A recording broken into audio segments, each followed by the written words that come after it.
reached where the tomb was. I looked at the tomb and it was ready. The one that was working on the service at the but the people that were taking care of the tomb were done. And he asked them, had you planned to bury him here? Even though he's a son, you would bury him ahead. Please cover up his toes. With my eyes watching.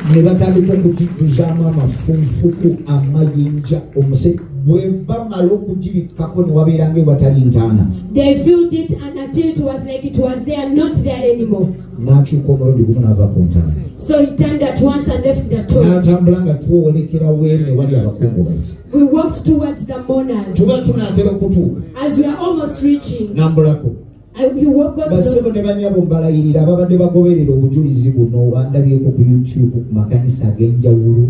if you've been watching this testimony on YouTube,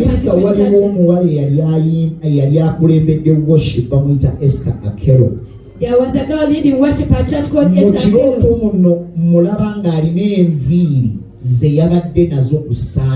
In that dream, I see her with the hair so shadowed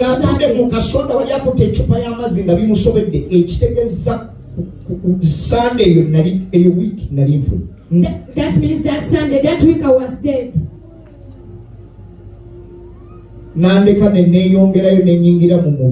So he left me to go on and I entered the body. I stood. I started calling people. Please. Please come and hear what the Lord has told me to open again. My voice was small. I think I've taken long when I'm dead. There's a sister man called Maria. I was with her in Italy last week. So she helped me and called the people to come and hear that the pastor has not yet died. Please come and hear what God has told him to tell born agains. So I came out of that dream. You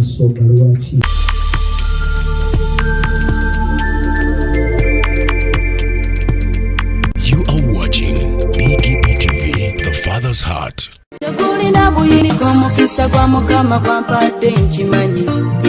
Obadde okimanyi nti osobola okufuna event planner and manager okuteekerateekera omukolo gwo gwonna kati osobola okumufuna nga mulokole obutafuna stress yonna. BGPevents be bantu abatuufu oyagala kekisi ebifaananyi ebirungi ne vidiyo motoka z'abagole mu bika eby'enjawulo jangu tukuyambe tukola decoration ali ku mulembe tulina bridal gowns ne changing wear obutebe tents abafumbi abalungi saako PA system ekyuma ekisunsula obulungi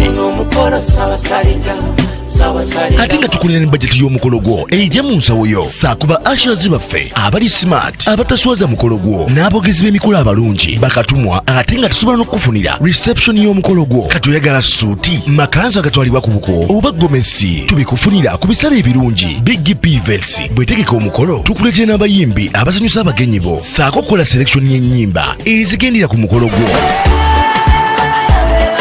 Esimu 07758681 oba tusange Facebook page yaffe oba Twitter, YouTube ne Instagram. Blessed Charles, Blessed Gospel Promotions, BGPevents. Twewaayo for excellence, flexibility, time, integrity and hard working.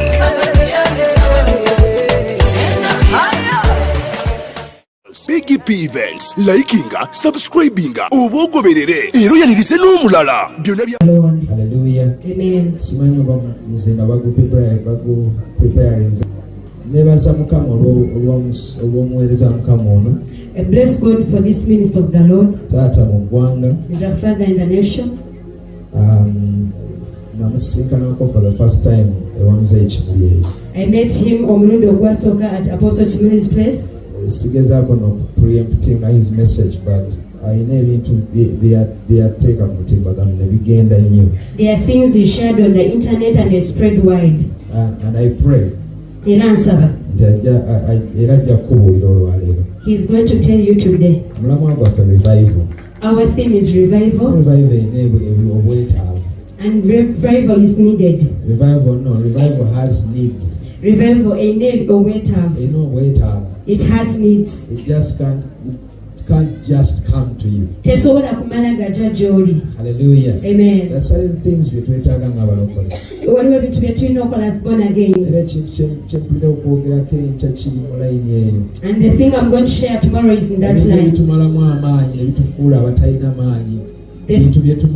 The things that discourage us are the things that we know. The things that render us powerless. We know them. We no longer obey the Lord. Amen. There is a big gift there. Once you obey, the devil just flees. Amen. But we no longer obey. We are powerless not because God is powerless. Or maybe because we are not told. Someone can say that. Someone says, I used to do the things, but I do not see their end. You're just pushed to fast. Please fast. Please fast. Please fast at least tomorrow. There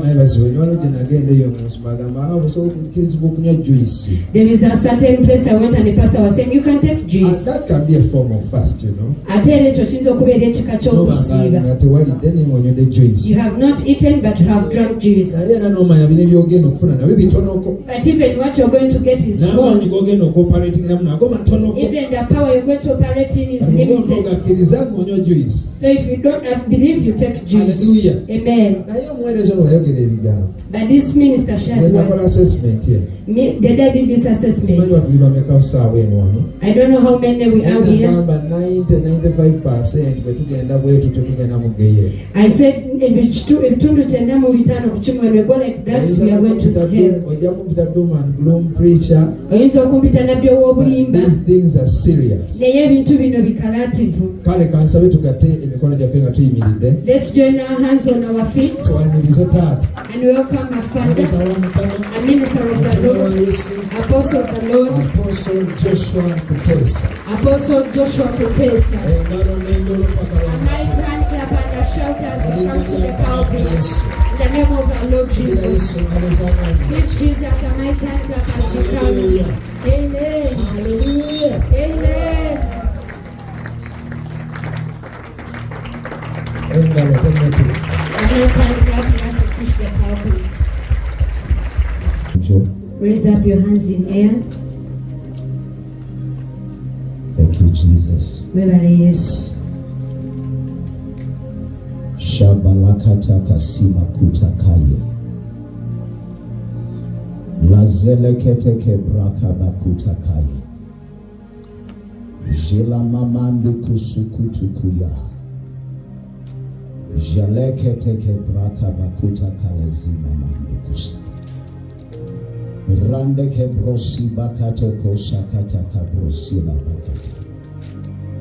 Jelele kuta kabrosila mande kosata. Ombi semo kama oku janga joni ona zeno musaibo oku singayana wanike mikono juu ombi semo kama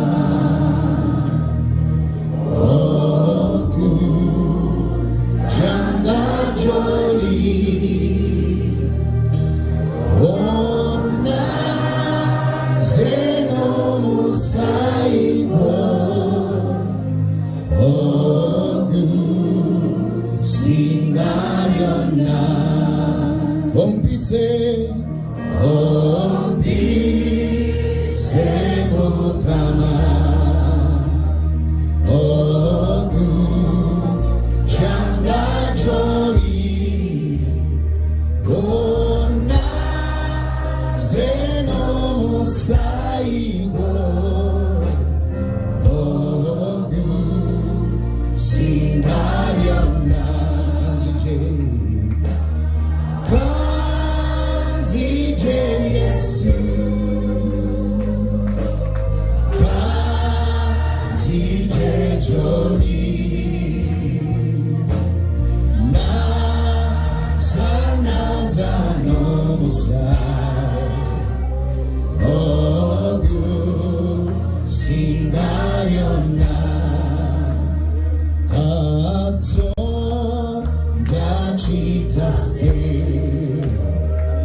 Father, we thank you for this evening. We thank you for this conference. We thank you for Pastor Muyinza.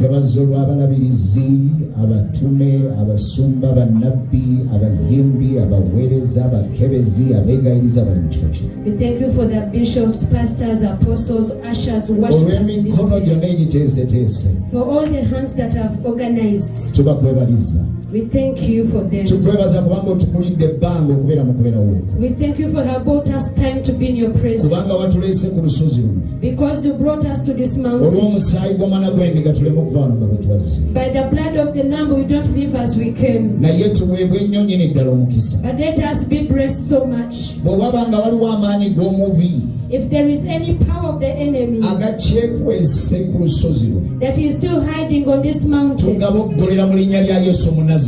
back at it in the name of Jesus Christ. We command it to go in the name of the Lord. The spirits of confusion, the power that comes from the head, that disturbs the mind, the Leviathan spirit that changes the word and it is not understood. We cast them away in the name of our Lord. We declare the presence of the Lord so that we can minister with the angels.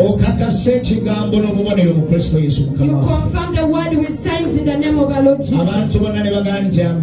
And all the people say amen.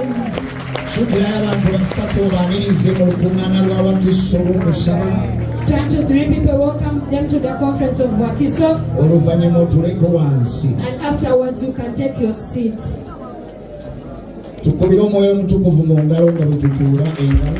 clap for the Holy Spirit as we take our seats. And Pastor Means and the team will clap for them. Praise the Lord.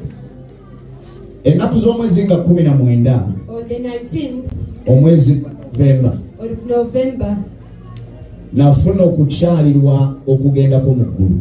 I got a visitation to heaven. Kyali kirooto. It was a dream. Mu kirooto kino nali nfudde. In this dream I was dead. Ekyanzitoba okufa kwange saamanya nsonga. I never knew the cause of my death.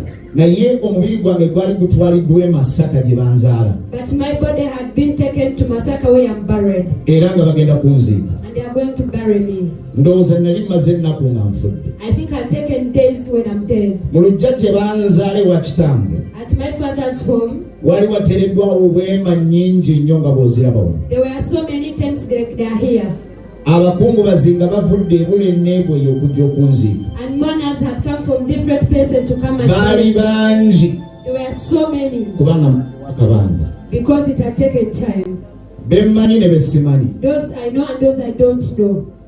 Muggulu we nali gye nali. In heaven where I was. Nali nnyaniriziddwa omuntu gwe saalaba maaso. I was welcomed by someone whose face I never recognized. Naye nali mmanyi nti ansanyukidde.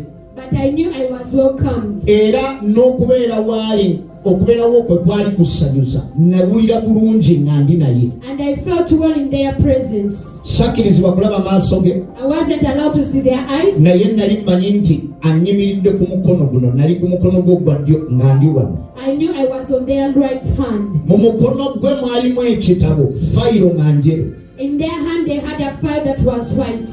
Gye nategeera nti mwalimu emirimu gyange ku nsi. Of which I knew it had the works of my life on earth. Ani yaŋŋamba nti mulimu emirimu gyange? And who told me it had my works? Bw'obeera mu ggulu okkiriza omwoyo gwo gusobola okutegeera ebintu bingi nnyo ebitakubuuliddwa wabula ebyo ebikukugiddwa okutegeera. When you're in heaven, your spirit can understand so many things that you're able to, that are revealed to you. Kyenva nategeera eyali wano nti waali newankubadde simulaba.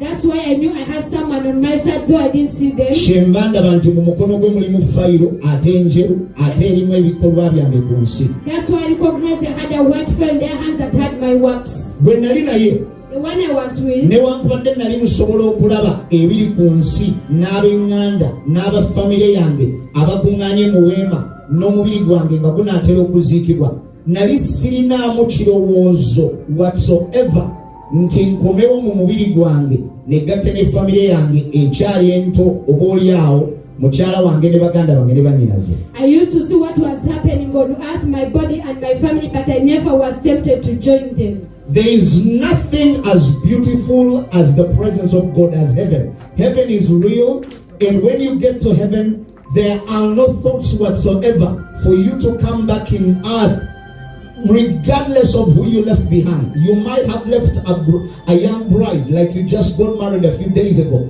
There is nothing that can compare to heaven. Once you get to heaven, there are no regrets whatsoever.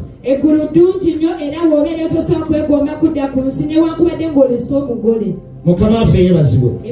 Ekyo bw'oba obadde mulokole wali badde okikubirako muno ne baba walokosejjo. So gwe nali naye twali mu lugendo nga tulina gye tulaga. Naye nga gye tulaga simanyiyo ekyo kyankugirwa okutegeera nja babulira lwaki. Manyi nti nfudde, ndi mu ggulu, nina gwe ndi naye, okubeerawo kwe kunyuma, manyi nti ansanyukira, akutte fayiro erimu emirimu gyange. Tuba tutambula ne tusinkana omusumba, twakolanga naye ku prayer palace e Kibuye. Omu ku musumba mukwano gwange Pastor Frank Chumulo, y'omu ku be twakolanga nabo ku prayer palace. Naye twakolanga n'omusumba omu bamuyitanga Charles Rambalali. Wano mu mubiri in flesh, yali mutono, he was small ng'ate muddugavu. and black. Bwe mulaba mu ggulu, When I saw him in heaven, yali muwanvu he was tall naye ng'alina feesi ennene erabika obulungi nga musanyufu nga mu bwenyi bwe muvaamu ekitiibwa kye sisobola kunnyonnyola. His face was big and beautiful, and his face had glitters. You see, there are people that you look at in the earth. In your sight, they may not be as honorable as you think. But we are going to be shocked in heaven that people who you looked at in the earth and you thought as being That's so important. They are going to be the most honorable men in the presence of God. Now listen to me. His body was glorious. There was a glory emanating from his face. When he saw me, he said, Musumba, Otuuse. Have you reached? I told him I have reached. He told me these two words. And he repeated them already. Please pay attention. He told me thank you for overcoming. And thank you for being patient. He repeated that like 4 times. That means God has reached heaven. They don't just reach it, it's not a joke. Praise the Lord. He told me thank you for overcoming. And thank you for being patient. He told me these words. Before the person I was with told me, but I'm with him and we are going somewhere. Heretofore he had not said a word, but he's with me and he's leading me to some place. The first voice I had in heaven was for this preacher. He that died like 6 years ago. And we buried him in Fort Portal. He told me since you have reached, as long as they're bringing you where we're all, I don't know who you was referring to. As long as you're being brought where we are, I'm seeing some things. We shall talk later. But he was happy and he was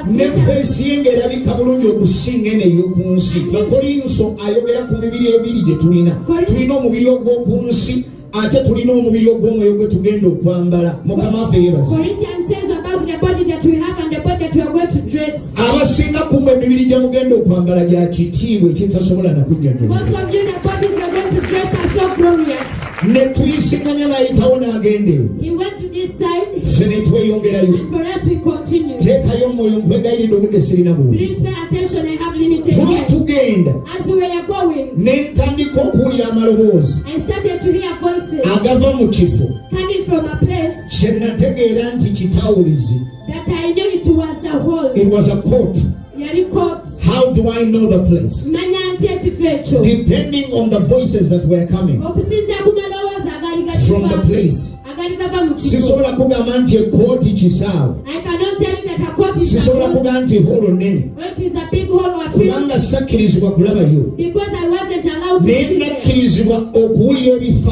But I was allowed to hear what was happening there. Please pay attention to this.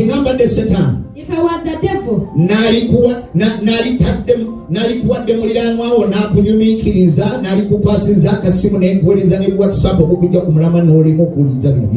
I would send your neighbor to tell you some stories or pay attention to what's so that you don't listen to it.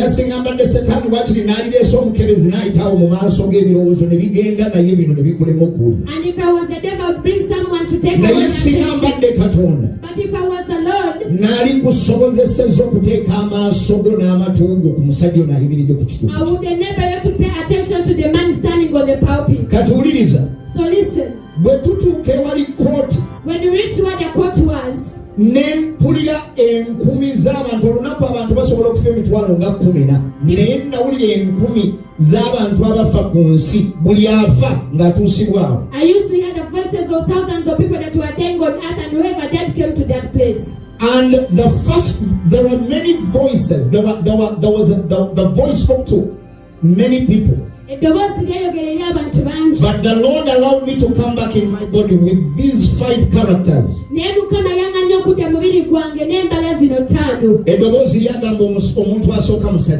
voice said the first person is a man.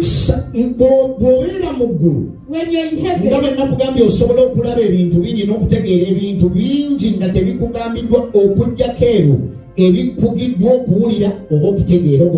like I told you, you can understand so many things unless you're not allowed to see some of them. Where I was, though I wouldn't see the court,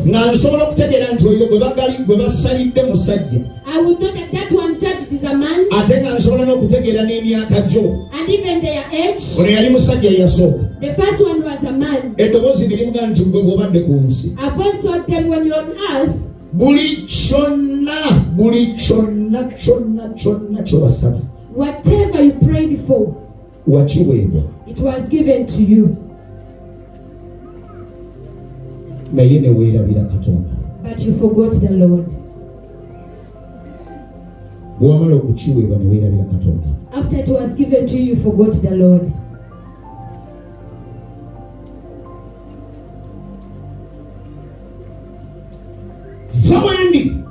Where I was. Eddoboozi ne limugamba. Go away from me, the voice told him. Eddoboozi eriga nti weerabira Katonda wo. A voice that says you forgot your Lord. Nga likakkamuko naye ekigambo va wendi nga mpulira nga neseka nenga addamu okufa omulundi ogwokuli. Va wendi. It was come, but the voice that was telling him go away from me was shaking.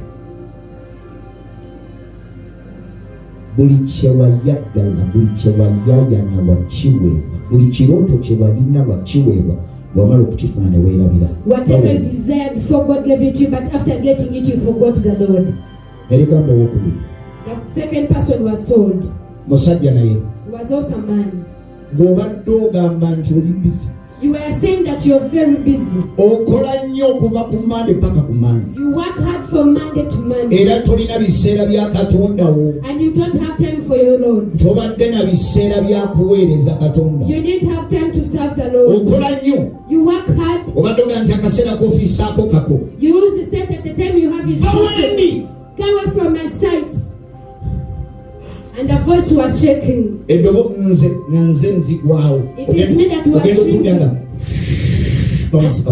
And that person is also taken. A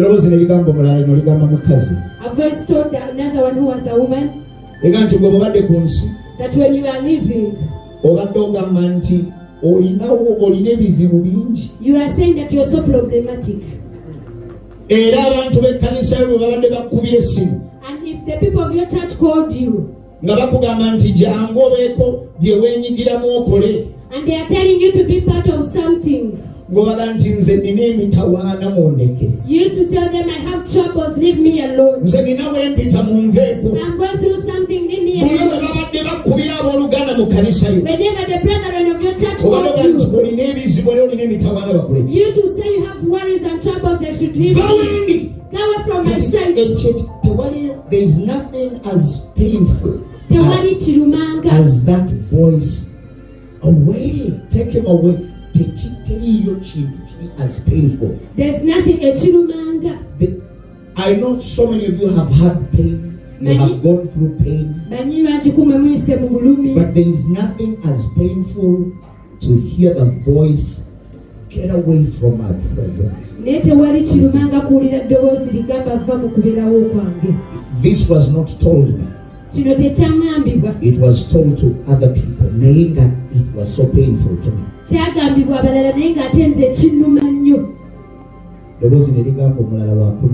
The fourth person was told that you,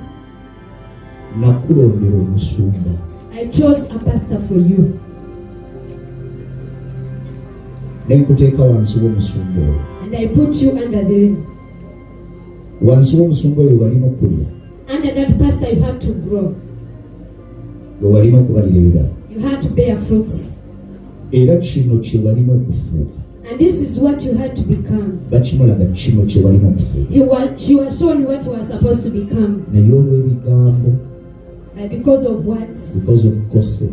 Because of minor issues. You are offended. And you left your place. So you have dead men as becoming that. It is God that chooses pastors. I will give you shepherds. It is God who gives you a pastor. I will give you shepherds after my own heart. Ye Katonda yakutumulira nti kati gono yajja okusumba that will feed you with wisdom, that will lead you with understanding. It is God. You cannot wake up in the morning and say, no, I am choosing for myself another. It is God who selects your pastor. I will give you shepherds according to my heart. God looks at you and says, this is going to be your pastor.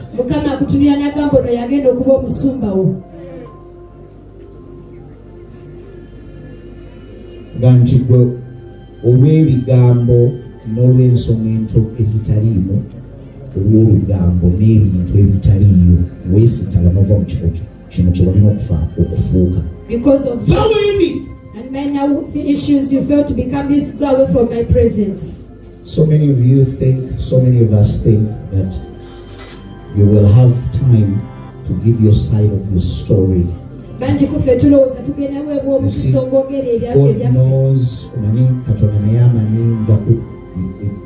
it's not going to be possible. The 50th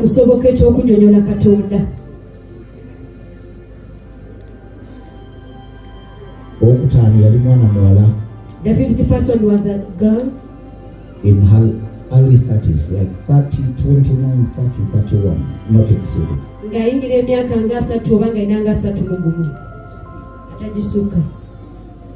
Eddoboozi lyamugamba nga sirabayo mpulira naye nga nsobola okulaba ebifaananyi, nsobola okulaba kye bamulaga ku nsi. Eddoboozi neligamba nti gwe obadde ku nsi laba omuzigo gwo. When she was told that when you are leaving, look at your room. The voice told her, look at your, it was this way in Uganda, look at your apartment, look at laba omuzigo gwo, look, see how clean it is. Laba engeri omuzigo gwo gye gutunula. Laba bw'okuyoyota, laba bw'okuyonja, laba bw'okujjuza. I swear to God. Ndayira eri Katonda. I am not an amateur in these things. Siri muto mu bintu bino. And I am not one of those people who come up with things to gain popularity. No. I have, if you think of anything that one can achieve in life, I've achieved. I have been to the greatest nations. I have been traveling to America for over 20-something years. I've been to Israel. I've been to UK.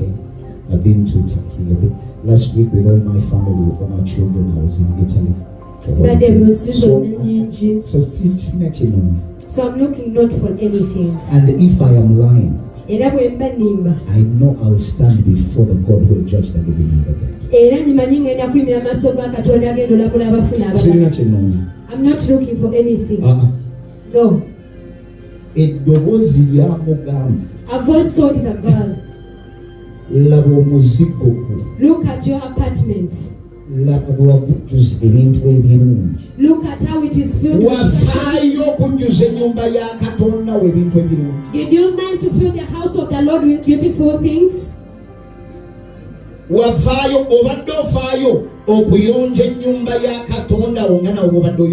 Have you been minding to clean the house of the Lord like you used to clean your house? She couldn't reply. I thought this girl had gone for work. And she had cleaned her apartment and thinking she's coming back, but she never came back. When she was told, go away from my presence, I felt weak and powerless.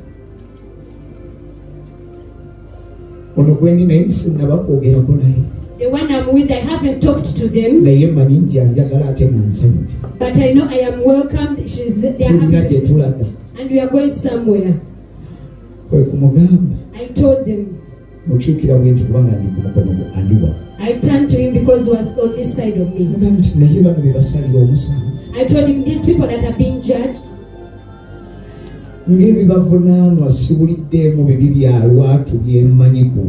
their condemnations are not outspoken sins that I know on earth. Ebibasazirisiza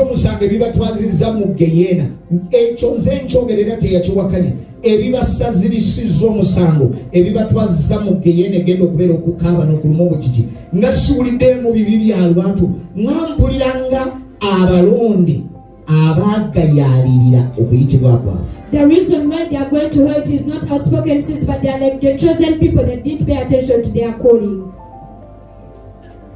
Tekiyinzika okubeera nti abantu bangi abali mu makanisa mu nsi yonna gye ntambulidde n'abangi abali mu kanisa gy'ensumba bagenda naye nga tebamanyi. Isn't it possible that so many people in churches are going to go to hell but they don't know?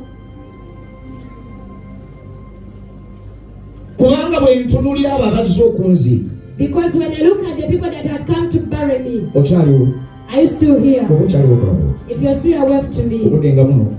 At this time, osiibye oyinza okuba okwoyeka. You're fasting, maybe you're tired. Please wave to me if you're still here. Bwe ntunula wansi ngandaba ne ku bandi abazze okunziika bino byennyini bye bakola tebagenda kumaliriza nga bangi kuba bagenze mu geena naye nga tabamanyi. The people that have come to bury me, they do most of these things when they go to hell when they don't know. Kwe kumugamba nti nkwegayire. I told them, I beseech you. Tekayo omwoyo owuliriza. Please pay attention and listen. Nkwegayire. I beseech you. Okutuusa kati nga sinnafunayo kirowoozo ekikomawo ku nsi because I didn't want. Until then I hadn't gotten any thought to come back wanga nali saagala. Bamala kusindika wakutaano. They first pushed the fifth person. Amaanyi nga ganzigweddemu n'agatakyasobola kutambula. And I was powerless to even walk. Kwe kumugamba nti naye tekisoboka. I told the person, isn't it possible? Okwewaayo omwagaanya. To be given an opportunity. Nzireyo ku nsi. To go back on earth. Ngende nga ntambula makanisa gwanga ku gwanga nga ndabula abalokole kubanga bangi bagenda mu geena naye nga tebamanyi. To go to churches nation to nation warning the born again because they are going to go to hell when they don't know. Tekisoboka ebyo mbyogera ng'akaaba nkwegayirira tekisoboka tekiyinzika kubanga nga simanyi oba kisoboka. I was speaking to them while crying because I didn't know whether it was possible. Tekisoboka nze okuddayo ndabule kubanga bangi abali mu makanisa.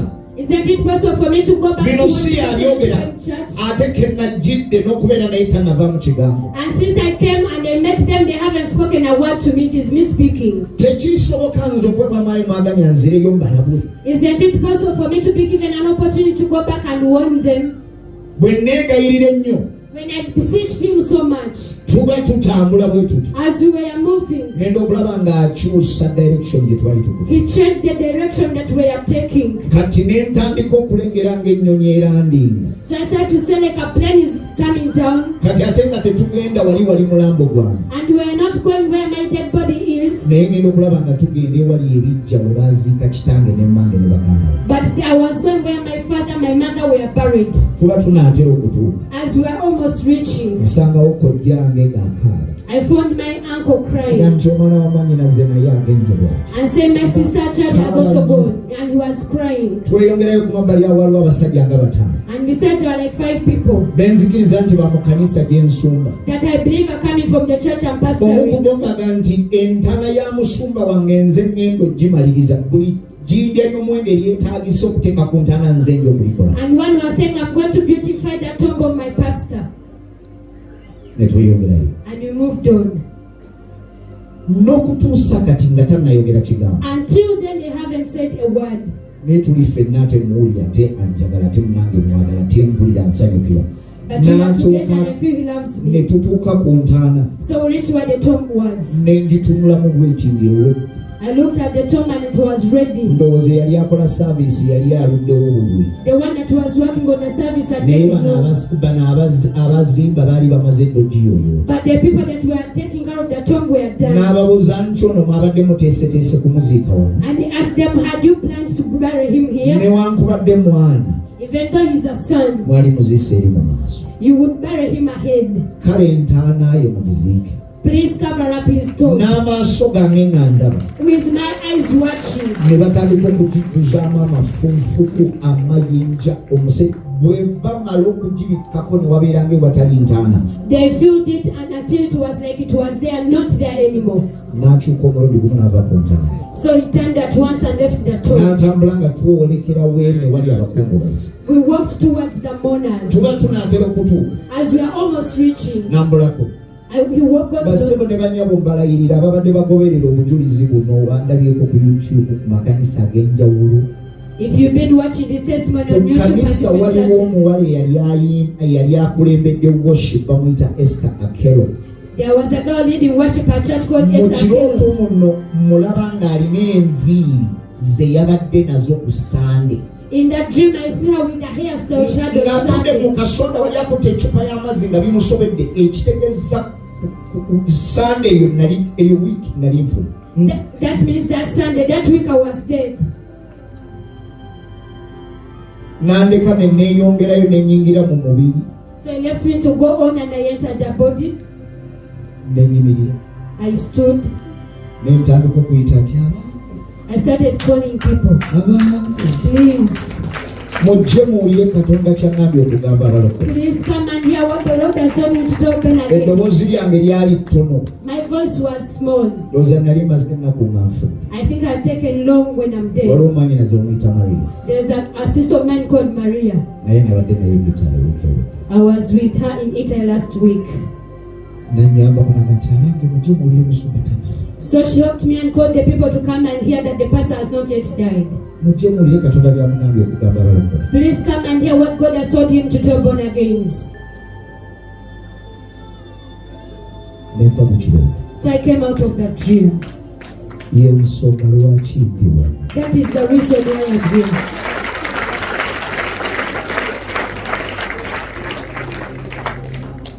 Musumba yaŋŋambye Pastor told me okwogera ku the required okwogera ku byetaagisa consecration of revival. Ebyetaagisa okweyawulirako revival. Proverbs 4:23. Engero 4:23.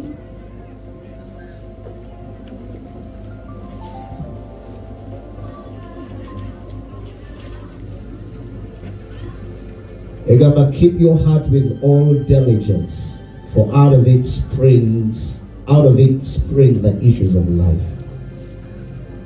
Onyikiranga nnyo nnyini okukuuma. 4:23 only. 4:23 yokka. Onyikiranga nnyo nnyini okukuumanga omutima gwo, kubanga omwo mwe muva ensulo ez'obulamu. I don't know if you have the CBJ version, the CJB. Do you have Simanyi wena version ya CJB.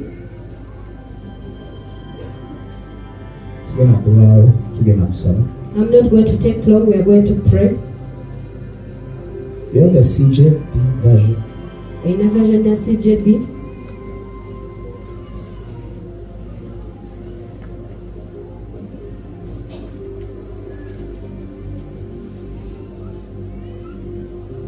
Praise the Lord. Every one of us knows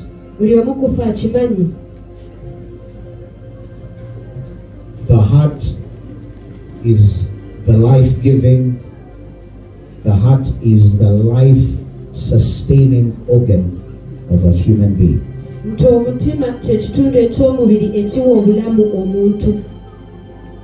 This human heart is the life-giving, not only life-giving but life-sustaining. But in this scripture it's not talking about the physical heart. The scripture is talking about the spiritual heart.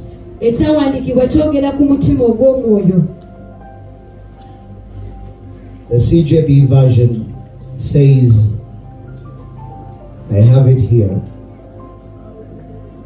You have it? How does it read, Pastor?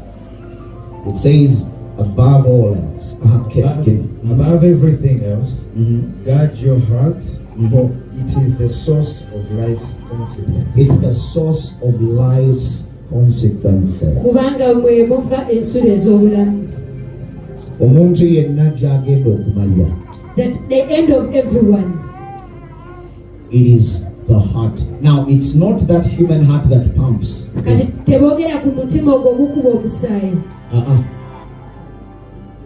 Bible guard your heart is not it is true that you guard your natural heart, you take care of your heart, watch what you eat, exercise. That is part of guarding your heart. Kituufu okukuuma omutima guno gw'obuliwo okukola exercise by'olya okukuuma omutima gwo because it gives you life, it sustains life. Kubanga gugaba obulamu ate gububeezaawo. But this one is not talking about that particular heart. Naye kino ekyawandiikibwa tekyogera ku mutima ogwo. It talks about your inner man. Kitegeeza muntu ow'omunda. It talks about your command center. Kitegeeza awo awava ebiragiro. It talks about your fountain. There is a fountain.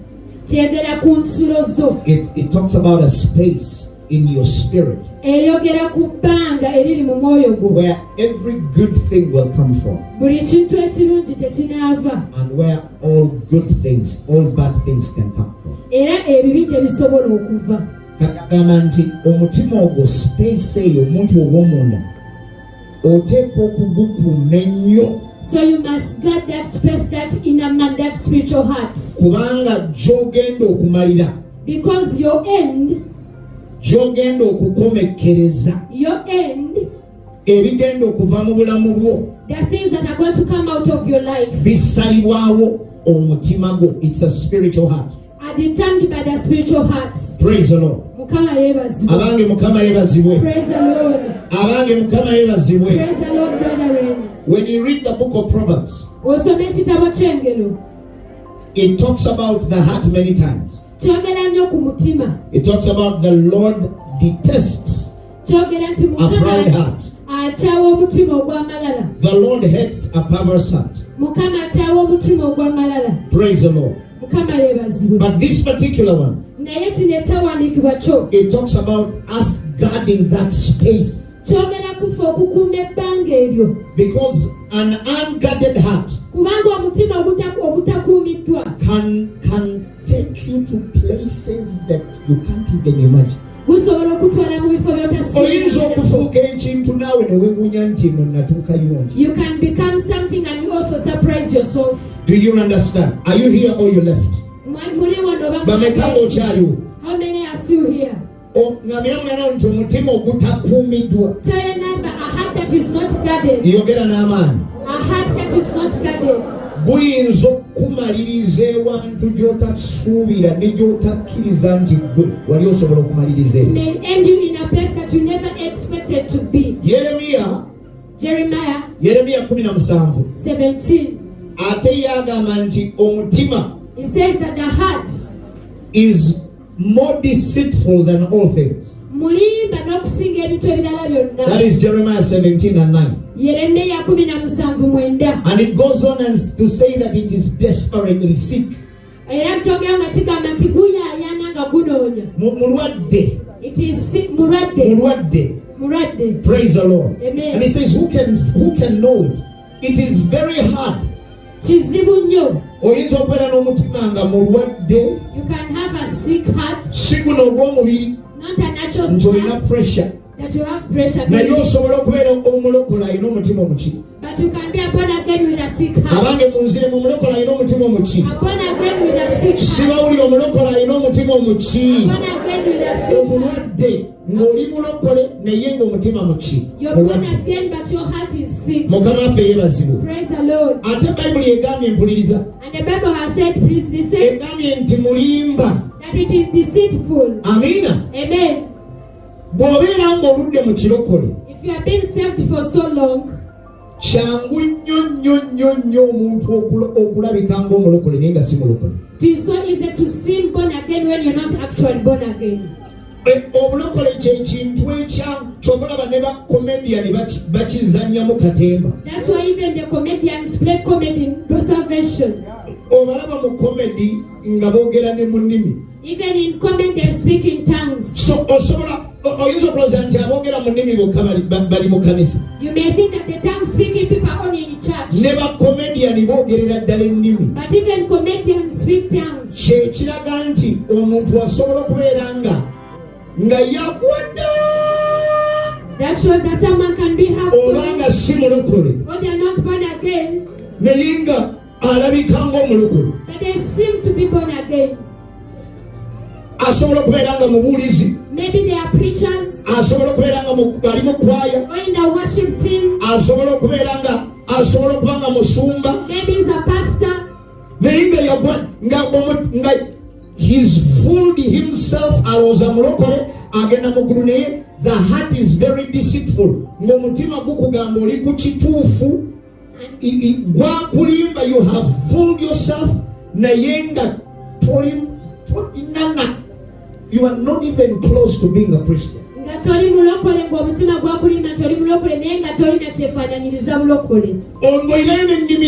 Even have your tongues. Ennaku ezo tubadde mu revival y'amaanyi. Recently you have been in a great revival. Neyeempisa abantu abalokoka nga abamu maze nabyo emyaka mingi nga talokokanga. But I have called people to get saved, but so many people came that I was with for so many years. Mbatereddewo embeera ebalaga nti tekirina mutawaana bw'obanga tolokokanga jamu. Naye nga muntu ali mu kwaya ayimbisa abayimbi, omulala akuba kivuga, omulala alina ku boodi kwatuula tuweereza naye naga nti ekyamazima sirokokanga naye nga bulijjo ayogera mu nnimi rakabakata. Kyangu nnyo ekintu ekyokupanga nti oli mulokole kintu kyangu nnyo. Forcing yourself to be born again is so easy. Abantu bangi abatandise n'amakanisa nga senior pastor. There are so many people that are senior pastors of churches, but they are not saved. How many understand that? There is a pastor friend that is in UK. I know mami gwammanyi South Africa eyo simulokole naye asumba ekkanisa ate n'abantu bajjula naye nga simulokole. There is a man he knows in South Africa. He has a church but he's not born again. Ne mwana wasobola okubeera nga waliwo bishop naye nga ng'ekyamazima simulokole. There is a bishop. Naye ng'ekintu nga yakikwata yagula empeta kubanga okubeera bishop kyangu nnyo. Ogula empeta yongeriko omusaalaba olina engeri gy'otambulamu katwandize bishop there is a way you can walk, you buy your ring that has a cross and you be like a bishop. And they said a bishop is there. But you just learned how to do something. Praise the Lord. These things are easy. They are easy.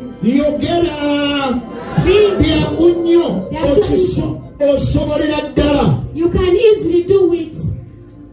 Osobola kubeera okutandika ekkanisa, osobola okubeera mu kwaya, osobola okubuulira, osobola okukola ebintu bingi naye nga toli mulokole. You can start a church, you can be in the worship team and do so many things, but you're not born again. Kyangu nnyo.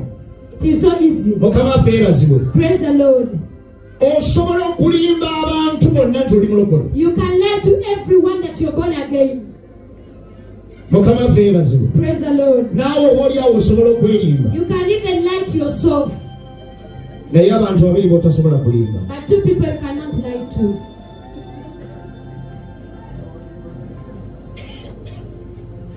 Asooka bamuyita Katonda. The first one is called God. Ffenna tugambe nti Katonda. All of us say God. Naye abamu temwogera. But some of you are not speaking. Asooka bamuyita ani? The first one is called God. Katonda tosobola kumulimba. You cannot lie to God. He knows you. Mukama waffe yeebazibwe. Amen. Omulala gw'otasobola kulimba. Another person you cannot lie to. Ye Setaani. Is the devil. Setaani abalokole abakola ki? The devil knows born agains. Ne benjogera nabo balokole basibalokole. Am I speaking to born agains? Kateeka akazimba lwansi nzireyo wansi. Mbuuza abalokole bwe bali oba tupanga bupanzi. Mukama waffe yeebazibwe. Amen. Ne Setaani osobola okumulimba wiiki eno. You can lie the devil this week. N'omulimba wiiki eddako. The next week. Naye amala nazo naga nti pasita ekyamazima toli ki? Then he discovers that pastor you're not born again. Ekyandikibwa kye nazze okwogerako kiri mu Bikolwa by'Abatume Sura ya 19. The scripture I'm going to share is in Acts 19. Kyogera ku baana ba pasita nabo basumba. It talks about the pastor's children that are also pastors. Bakulidde mu kyaki. They have grown up in church. Bakoze batya? They have grown up in church. Ebintu babiyiga baana ba musumba naye si balokole naye ebintu babimanyi balina n'ekkola balina empeta balina emisalaba mu bulago ne taito bazirina. They have the titles, they mastered how the things are done, but they are not not born again. In America, when you all come as Africa, it was a new culture. Like when you walked into the church, like all the pastors at your seat, otula no kuntebeyo nagenda okulanga basumba bafuka feno gye twakulira ekimwenge ekyo tetukirabangako tebakitugamba. When you sit, all pastors come and kneel there. Kati those were about 20 years ago. Naye kati buli lwe ngenda, now every time I go, buli lwe mbanyingira mu bantu zabatukana, every time I sit there and they bow to me. Naye bwe nkoma wene Uganda sikikola. Bino ebintu byangu nnyo okubipanga. You can easily master the things. Era bwe nyingira mu ekyo olugira bwe. And once I enter, I kneel down. A great man of God. Kintu kyangu chukira mwana nti kyangu. Tell your neighbor it is so easy. Yogera tunatira kumalisa. Speak to your neighbor, we are concluding. Kyangu. It is so easy. Era baba banyingiza abantu bakati. Somusajja wa kama huyu atawata. The man of God is coming, they welcome me.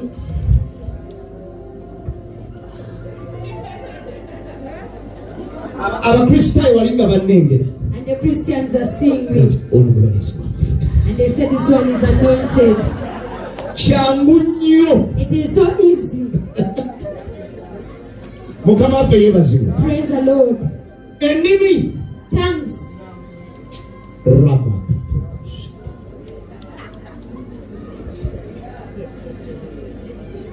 Eno Bayibuli ogirula. Preaching through that Bible. It's very easy. Kyangu nnyo. You don't have to toteekwa kubeera mulokole. You don't have to be born again. Okwata ekkanisa wali ne mugula wali ekifo. Nina omwami gwe mmanyi musajja wano wa mu kibuga mu Kampala yamugamba ssente nzirina ndabye bizinensi ekola kati kanisa va ku musumba w'oyo gw'oli naye. There is a man I know that was ojenze ngenda kuwa milioni 15 oba 2 tugende tugule ekifo ekirungi tuteekeyo kanisa naye nze kunganyirwa batandika bizinensi. They started a business with 150 million of a church.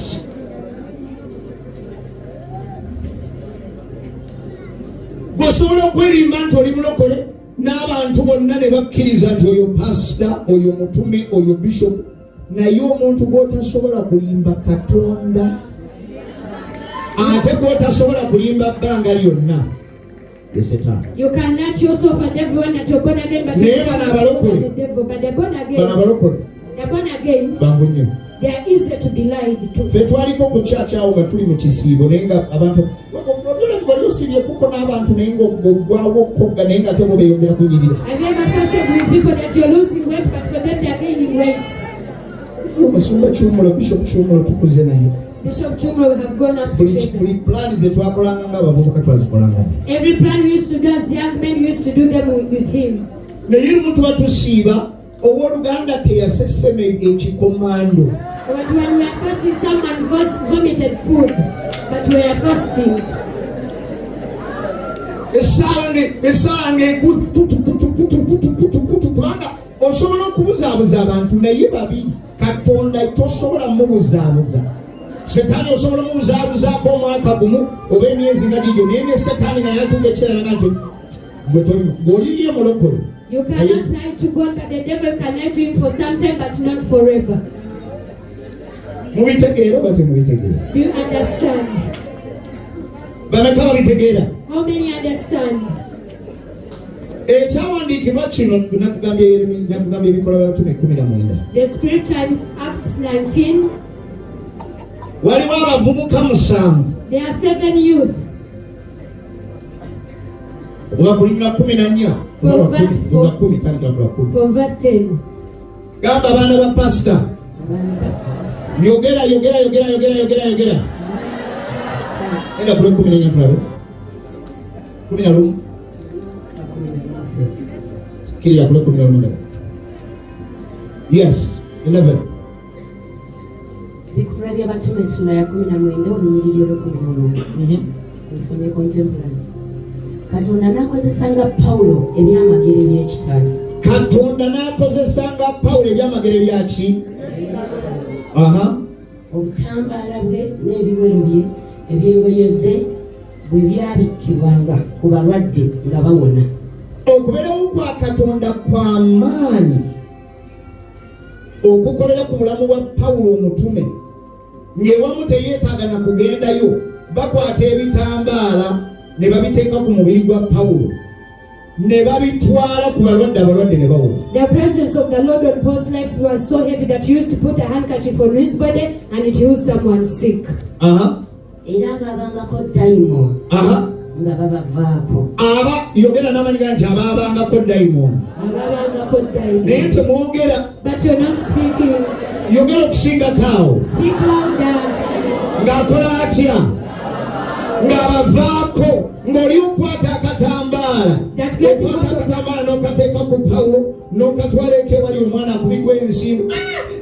Nga Pawulo talinayo naye nga katambaala.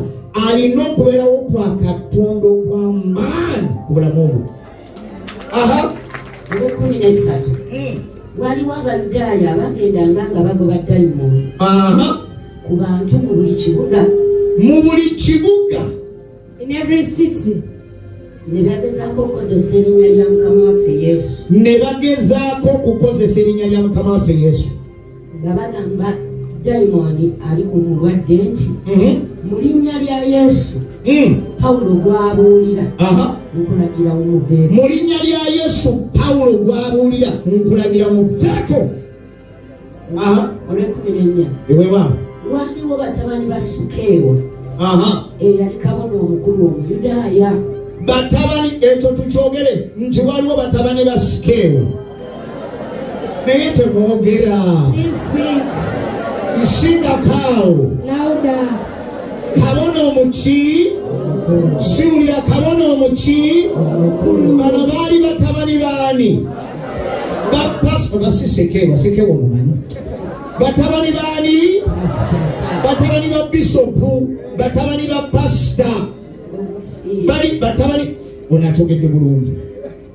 Batabani ba bisopu, ba overseer bali mu church naye ng'okulokoka tebakola ki?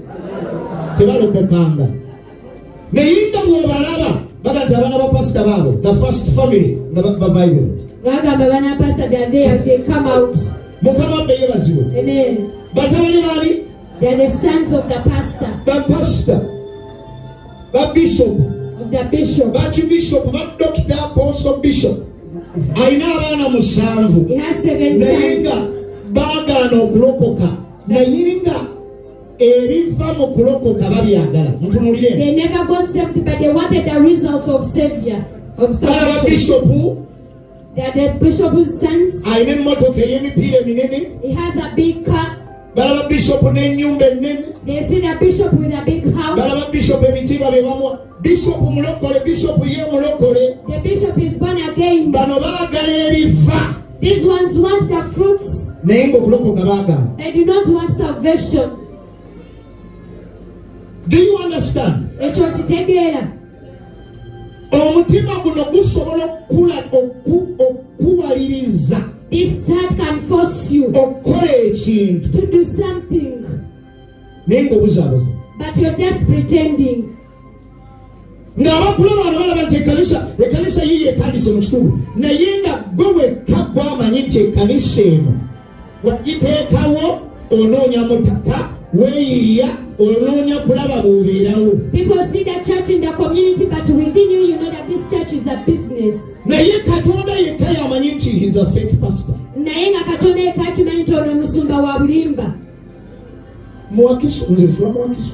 Me, I'm a resident of Wakiso. Muwakiso muno wali owuliddeko ku bayita ba fake pastors. Have you heard of fake Baleka pastors wali in owuliddeko Wakiso? fake pastor. Have you ever had a fake pastor in Wakiso? Nze simuwulirangayo. Me, I have never heard of Naye them. kirungi nti gwe wali omuwulira. But for you, you have heard of them. Abasajja bano batabani ba pastor abaayiga buli kintu. The sons of the pastor that mastered Basobola everything. okwogera mu nnimi. They can speak in tongues. Bamanyi ennyambala y'ekisumba. They know how pastors dress. Bamanyi bayibuli bw'ogisoma. They know how to read the Bible. Bava kibuga ku kibuga. They move city to city. Bagenda bagoba mizimu. And they're casting away demons. Bayibuli egamba wane bw'otasoma mukwano nja kugamba osoma olunyindo zangali wa 18-19-20. Bayibuli egamba nti ne bakola revival never call a revival in a certain house, never call a poster, never call a flyer. The Bible says that they did revival in a certain house, never take on the posters and the flyers. They even made announcements on radios by that time. Never guaranteed the 7 apostles. Tuli wano muleta abalwadde, muleta abaliko emizimu, muleta abaliko kino, tugenda ku ebyamagero bigenda kubalukanga mbere. Bring the sick, the demon possessed, miracles are going to be here. Bali bakigezezzaako ewalala ne kikola. They have used it somewhere and it has worked. Nkugambye Katonda tosobola mubuzaabuza. I've told you you cannot lie to God. Setaani osobola okumubuzaabuza akaseera. You can lie to the devil for some time. Naye tosobola kubuzaabuza Setaani kumala bbanga lyonna. But you cannot lie to the devil forever. Mukama waffe yeebazibwe. Praise the Lord. Mukama yeebazibwe. Praise the Lord. Yeebazibwe Yesu. Praise Jesus. Abantu ne bakuŋŋaana mu kisenge. People gathered in the room. Very many people. Abantu bangi nnyo. And there was this particular individual. Ne waliwo omuntu ono omu. Soma tuwulire. Read. Lubadde lwakumeka gw'obadde? Bwe baakigezaako ku musajja eyaliko dayimoni. Bwe baakigezaako. Dayimoni n'abagamba nti Yesu mumanyi. Yesu nkugambye nti emizimu osobola ogirimbako akaseera. I've told you can lie to the demons for some time. Naye tosobola girimba bbanga lyonna. But you cannot lie to them forever. Emizimu ne gitandika okwera giga nti the demons started to say. Edda nga tukyali bavubuka bato. When we were still young men. Twagendanga okubuuliranga enjiri e Mulage. We used to go to preach the gospel in Mulago. Naye olumu nga tufuna opposition naye ne tufunayo akakodyo. Sometimes we used to get oppositions but we get our way out. Olumu batulemesa naye kati twali twafunayo kakodi ke tukulakinga obuyingira. We had a code that we used to use to enter. Waliwo yali yakatuwa yali musawo olwo. There is a certain medical personnel that had given us that code. Kati bwe twatugaali nga tugamba staff. So when we reached there we used to say staff. They used to allow us in and we preach the gospel. But one man looked at us and said, "Are you staff? Please first come here. First come here, please." And we just ran away because we knew we are not staff.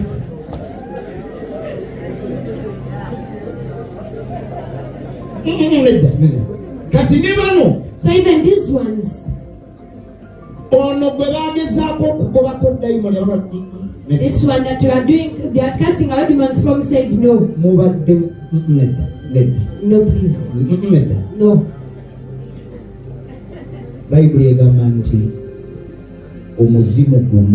The Bible says that one demon.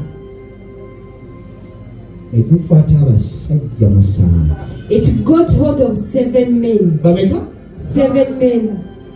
Are you still here? Soma tuwi. Okay. Dayimoni n'abagamba nti Yesu mumanyi ne Pawulo mumanyi naye mmwe baani. 16 n'ababuukira n'abasinza amaanyi bonna n'abataagulataagula nnyo ne bafubutuka mu nnyumba nga bali bwereere era nga baliko ebiwundu. Soma ebiddako. 17. Ebigambo ebyo ne bibuna mangu mu Buyudaaya ne mu Bayonaani abali mu Efeso. Era bonna ne bakwatibwa entiisa nnene n'erinnya lya Mukama waffe Yesu ne liweebwanga ekitiibwa kingi. Bangi mu abo abakkiriza ne beenenya ebibi byabwe. Revival has started by repentance. Mulwatu yomugabanga nti mbadde ndi mukwaya nembadde mubiki nembadde malaya ndi wano naye ndi mwenzi ndi wano naye ndi musamize ndi wano naye nkyayinayirizi. Singa olwaliwo kati wano tugaa nti kati tugenda kwaza teri afuluma wano oyinza okwewuunya. If you say we are going to take people, if you are taking people one by one, the witchcraft things you can find here. The condom, but we are saying that we are fasting. Revival,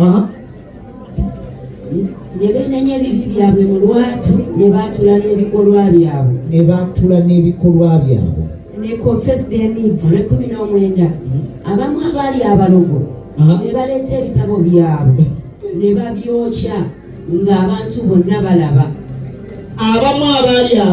ne babyokya ng'abantu olaba nti nze mbadde mulogo. Someone says I've been a witch.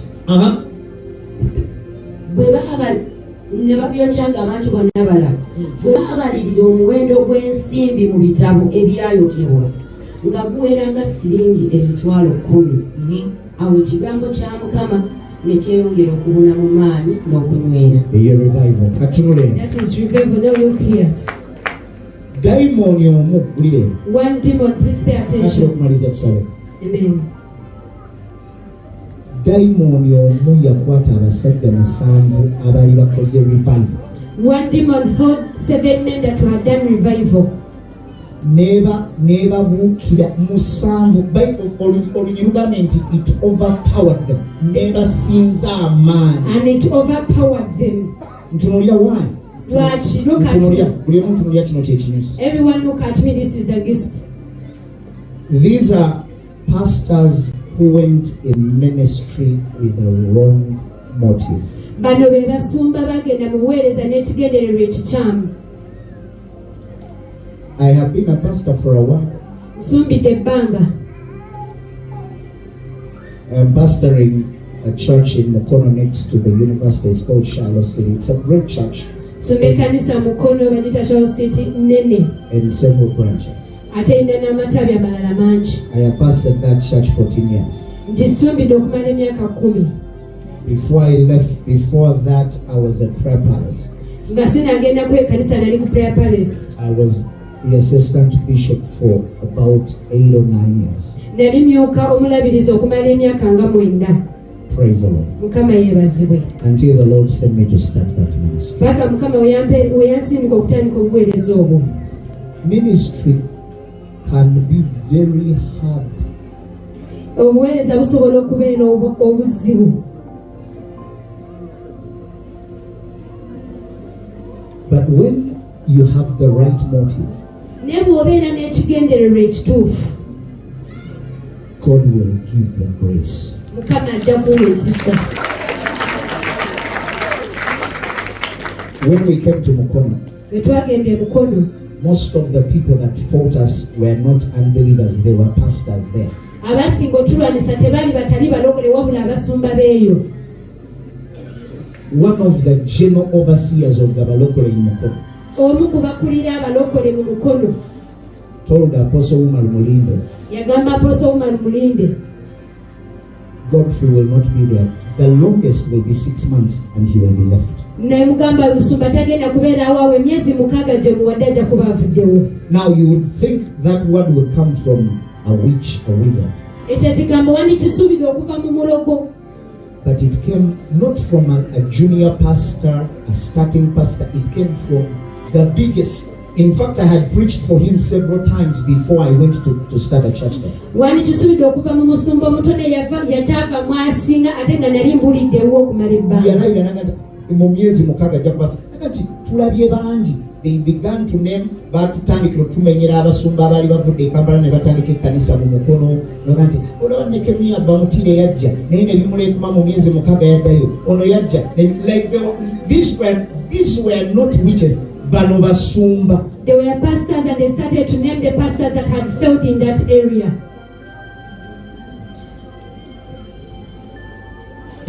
Praise the Lord. Amen. But we are there. We are there. You are not by that. We built a church that hosts 1,000 people and more. We built a great school there. Okumala ebbanga tubadde in the top 10 mu mukono mu PLV. For some time we have been mu masomero Era Shiloh Junior School bw'okebera mawulire ojja tulaba. If you look for us in the news, you're going to find us Shiloh Junior School. Obuweereza busobola okubeera ne challenges. You can find challenges in ministry. Naye when you start ministry with the good motive, naye bw'oba obutandise n'ekigendererwa ekirungi, ne bwe bakitundu nga bakitenda nti kijjuddemu abalogo n'abasezi, even if the community has witches and wizards, setaani abalokola abamanyi. the devil knows the born again. Nambye setaani abalokole abakola ki? The devil knows the born again. I am telling you. Mbabulira. Setaani asobola okujja ku kifo. The devil can come in a place. N'akwekweya n'afuwa emmindi naye atuuka ekisana nti bano balokole. And that's witchcraft and says no, this one is Are you still here or you left? Amina. Amen. Y'ensonga lwaki ekkanisa yammwe ekyaliwo. That's the reason why your church is still Y'ensonga there. lwaki okyayimiridde n'okutuusa olwaleero. That's why you're still standing Kubanga up today. setaani atuuka ekiseera. Because the time comes and the devil Nti says no. bano balabika balokole baddala. These ones are true born again. Amina. Amen. Naye setaani asobola okumanya nti ono yajja lisa simanyira ng'ekkanisa wagitandikira mu busungu. You started the church in anger. Nze bwe twali tutandika obuweereza obwo, When we were starting that ministry, omusumba yali atambulanga nnyo nga ndeka mu kkanisa emyezi 6 kubanga famire yali mu America oyo Bishop Musa. Bishop was moving so a lot because his family was in America, so I used to take care of the church. He would be away for 6 months. I'm in the church. Ng'avaawo kumala emyezi 6 nga nze ndi ku kanisa. 2017 I come, I tell Bishop, I tell him I had come from London. I told him, Pastor, I feel the Lord has impressed upon my heart to go and start a church. Nali nva London 2017 ne mugamba musumba mpulira Mukama kitadde ku mutima gwange ntandike ekanisa. Was it 2007? Right? 2007. Pastor knows the story. He told me you can't go anywhere. N'angamba toyinza kubaako w'olaga. In fact, don't bring up that conversation again. N'angamba bwe toddamu nabyogerako. You will bring it maybe after 3 years. Ojja kuddamu byogerako ndowooza nga lisoba emyaka nga 3. I had come with money, Nali nzize ne ssente, with PS system. ebyuma. I had not even told my wife that I said the first person I'm going to tell is my pastor. I don't want him to hear it from anyone. Nali sinaba nagamba na mukyala wange nagamba ntasooka gamba musumba wange sagala akiwulire. He told me don't bring up that conversation and shut up. Get what them okulimi. N'angamba toddamu byogerako, you go and continue with the work. Era nasirika nentandika okuweereza buke. So I stopped talking about it and I started ministry. 2010 2010 December I was in America, California. mu December nali mu America mu California. I was in praying as the year starts 40 days. Nali nsaba ng'omwaka gutandika ennaku The 4. Lord told me now go to Mukono. Mukama n'angamba kaakati genda e Mukono. But in my heart of hearts I had made up my mind not to start a church next to Prayer Palace in a different district because I did not want to break what I was building. Munda mutima gwange nali maliridde obutatandika kanisa eganye Prayer Palace kubanga saagala kuzimba kumenya tenali nzimba. So when I came back in February, Bwe nakomawo mu February, after service I said, Bishop, I want to take you out. oluvannyuma lwa service Bishop ne mugamba nsaba kutwalako out. I took him to an Italian restaurant in Muggulu. Ne mutwala e Bugoloobi mu restaurant. We ate, we drank, Ne tulya ne tunywa. and I said, I feel that this is the time. Ne mugamba mpulira nga kano ke kadde. And he told me, you are right, this is the time. N'angamba oli mutuufu obudde bulo bwennyini. He told me, where do you want to go? N'angamba oyagala genda wa? I told him to Mukono. Ne mugamba Mukono. Have you seen the place? I said no. N'angamba ekifo wakifunye nti But if sinakifuna. you give me your blessing, I'll go and begin to search the place. Naye wompa omukisa gwe njagenda ntandika I okinoonya. said, you have my blessing. N'angamba olina omukisa gwange. I was in Mukono for 2 weeks looking for space. Nali Mukono okumala weeks 2 nga noonya ekifo. Eventually, I landed on a spot. Ne mala neefuna ekifo. The Lord told me the great things that He will do there. Mukama n'angamba eby'amaanyi by'agenda I okukolerawo. have seen almost many of them. It was a village. Mbirabye kumpi byonna kubanga kyali kyalo. There has not been. Last Sunday, we have preachers from America the whole of this week. Tulina ababulizi abaava mu Amerika There wiiki eyo has yonna. not been a bishop, doctor. 2 weeks ago we had a bishop friend of mine. He has a plane. He flies planes. He owns a plane. No one has ever stepped in Shiloh and never said, I see the spirit of excellence. It was a village when we went there. When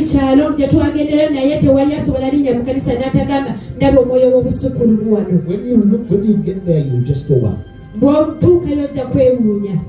But why have we been able to do that?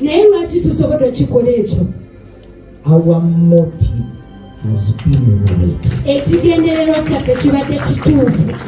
Listen to me. I swear before the living God.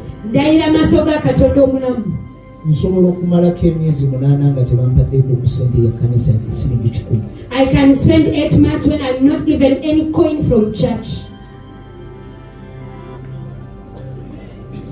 Like 8 months, not a single coin. Because revival, when the sons of the prophets begin to see Paul perform miracles, and after performing miracles, he rides a very nice car, he retires in a good house, the motive is not to serve God.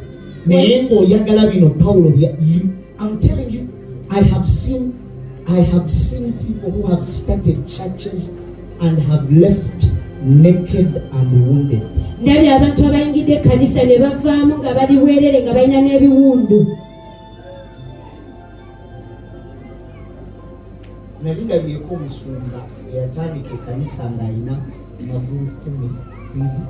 I have seen a pastor who started ministry with focus, and the church consumed everything. And he went out of church and he's wounded. There are so many people here. You could be a pastor, but you're wounded by the church. There are wounds that God wants you to have them. Because there are places you cannot go to minister. He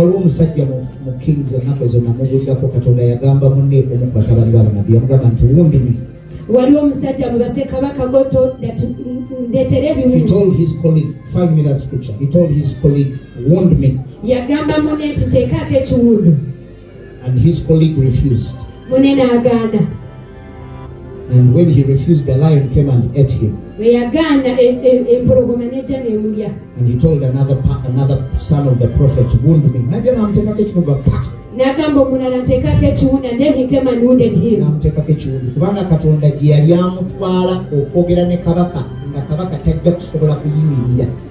The entourage of the king, get me that scripture very quickly. The entourage,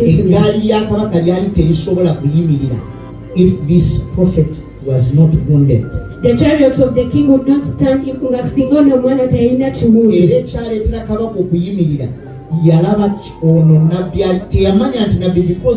because ono nabbi yali Mikaya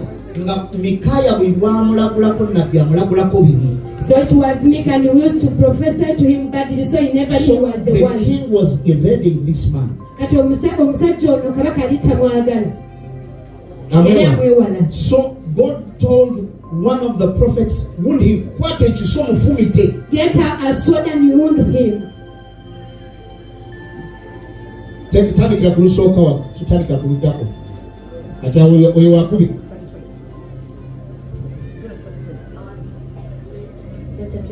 The end of 32. Quickly. Somebody quickly.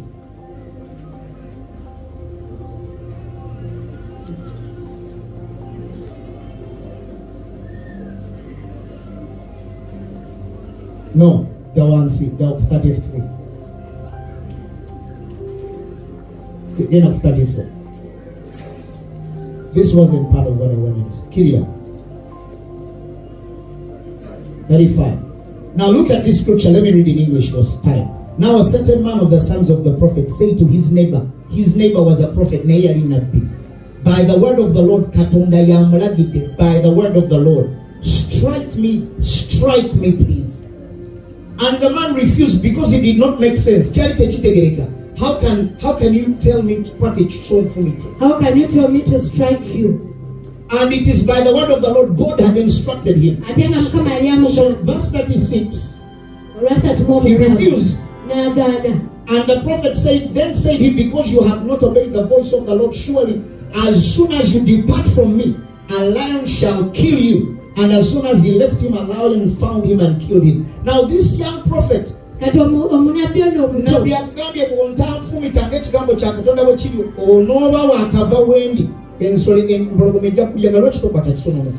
tells you, if you do not strike me, a lion is going to eat you. Why don't you strike me? He took it for granted. Look at the following scripture. Please be quick.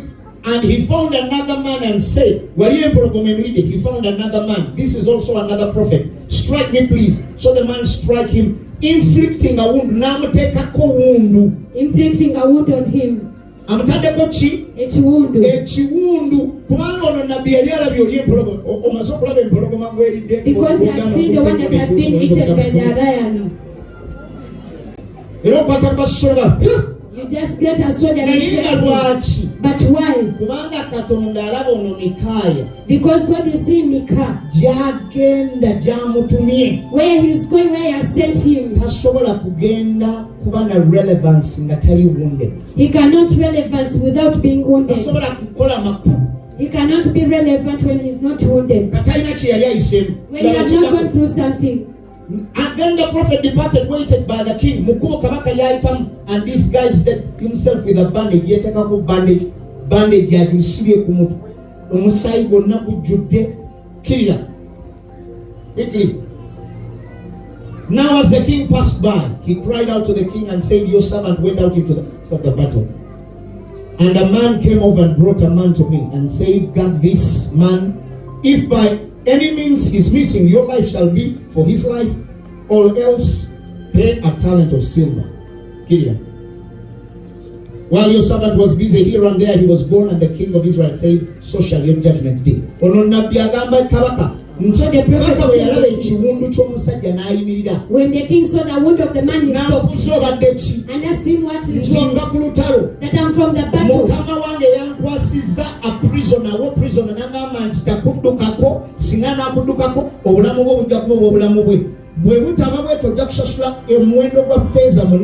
My master gave me a prison to take care of, but when he goes away, I'm going to give his life for my life.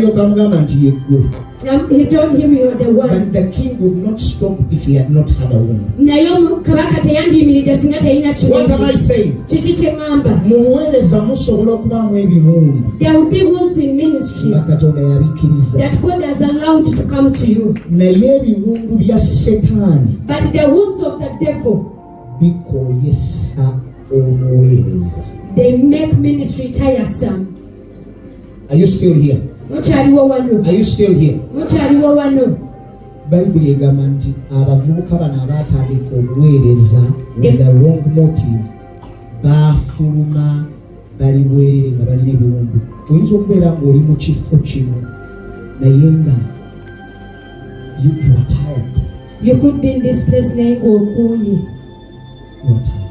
Oli mukoowu. You feel so empty. Owulira ng'oli mukalu. You have regrets. Oyina okwejjusa. Ministry is good. Obuweereza bulungi. Serving God is a good thing. Okuweereza Mukama kintu kirungi. But serving without the presence of God, naye okuweereza watali kubeerawo kwa Katonda, is tiring. Kikooya. When you are doing things without the endorsement of the Spirit of God, bw'oba okola ebintu nga toyina kulungamizibwa kwa Mwoyo Mutukuvu, without a relationship of God, nga toyina nkolagana na Mwoyo Mutukuvu, you are going to be wounded. Ogenda funa ebiwundu.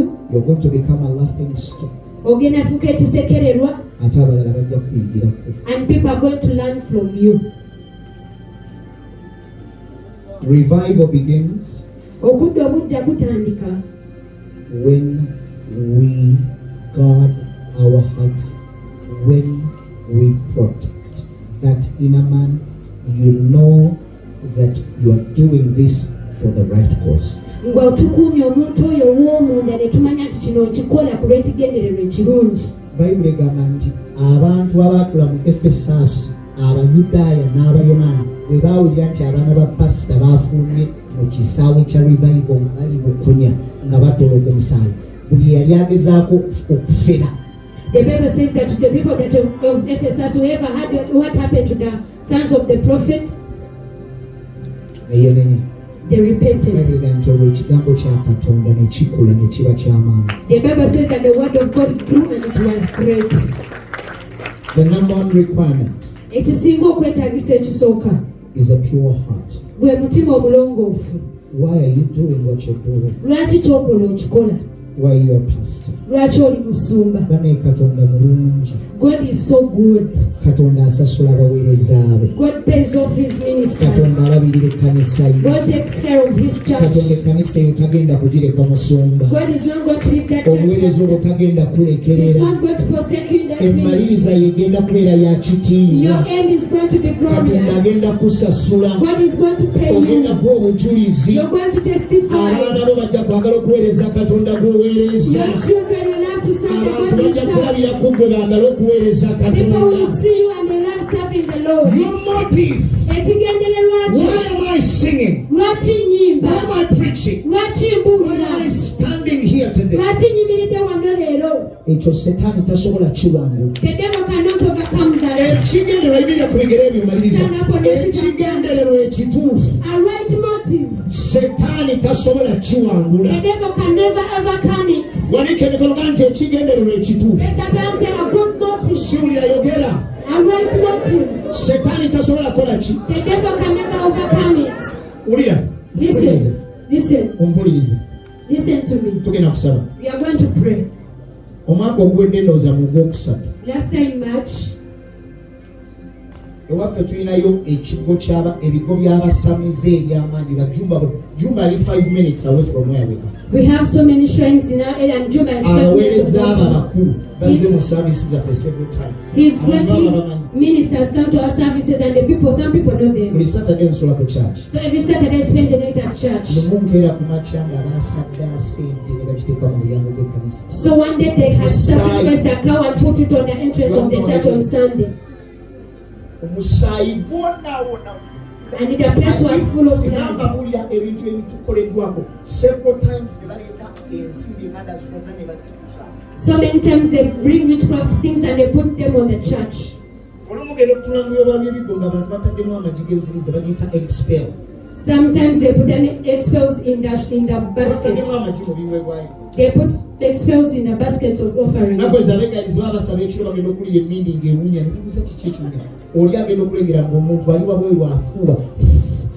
Intercessors were praying and they started to smell smoke and they looked at someone and someone says this church can never be reached at 3 a.m. They tried to go out because he was resistant. But came with a border person. They ran away. But someone took a time to come and bewitch the church.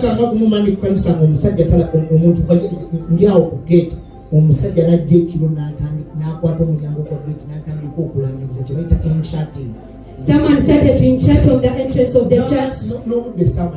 I even never spent time with them. But we have not